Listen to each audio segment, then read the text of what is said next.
Très bien, parlons d'iOS 26. Apple avait promis un bond en avant majeur cette année, pas juste une autre mise à jour mineure. Le nouveau langage de conception vert liquide a apporté transparence, profondeur et animation fluide, donnant l'impression que l'OS flotte. C'est visuellement époustouflant, surtout sur les derniers modèles Pro. L'autre grande nouveauté, Apple Intelligence, une IA plus intelligente et contextuelle, profondément intégrée à travers le système. Elle pouvait résumer les notifications, rédiger des emails et créer des images, le tout sur l'appareil pour préserver la vie privée. Des millions d'utilisateurs ont mis à jour dès le premier jour, et les premières impressions étaient très positives. Le nouveau look et les fonctionnalités d'IA semblaient être un véritable progrès. Pendant un instant, le lancement a semblé parfait. Mais comme pour toute mise à jour majeure, les problèmes ont rapidement fait surface. Les problèmes de Wi-Fi et de Bluetooth ont frappé fort, déconnexion aléatoire, AirPods qui coupent et Apple Watch qui perd la connexion. L'appareil photo a développé d'étranges artefacts visuels, surtout en basse lumière. La nouvelle interface avait aussi des bugs, comme des icônes d'applications qui disparaissaient.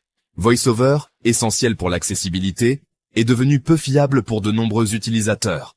Apple a rapidement publié iOS 26.0.1 pour corriger les pires bugs. La mise à jour a résolu les problèmes d'icônes vierges et amélioré VoiceOver, avec un soulagement partiel pour les problèmes de Wi-Fi. Mais c'était clair, d'autres corrections étaient nécessaires. L'excitation initiale s'est estompée alors que les utilisateurs attendaient une version vraiment stable. La pression était forte sur Apple pour qu'il livre. Maintenant, avec la première bêta développeur d'iOS 26.1, Apple s'attaque au gros problème. La stabilité du Wi-Fi et du Bluetooth est enfin de retour. Plus de déconnexions aléatoires, ni de coupures audio. Les bugs de l'appareil photo ont disparu. Les photos sont à nouveau nettes, même en basse lumière. Les animations vert liquide sont plus fluides, et le système d'exploitation semble globalement plus rapide. Cette mise à jour apporte le raffinement et la fiabilité que les utilisateurs attendent. Apple s'est concentré sur l'amélioration des performances et la correction de ce qui comptait le plus. Le résultat, iOS 26.1 est stable, réactif et prêt pour une utilisation quotidienne. C'est le genre de raffinement qui fait une réelle différence. Pour beaucoup, c'est la mise à jour qu'iOS 26 aurait dû être dès le début.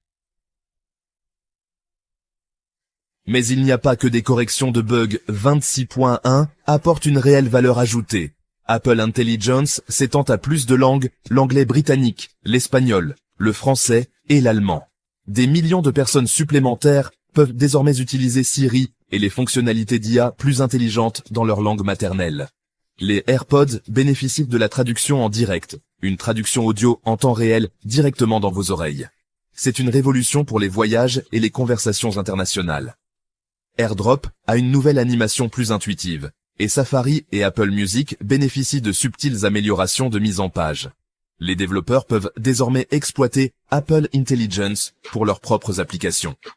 La recherche de photos est plus rapide, et Météo ajoute de nouvelles visualisations de données. Ces mises à jour réfléchies peaufinent l'expérience globale.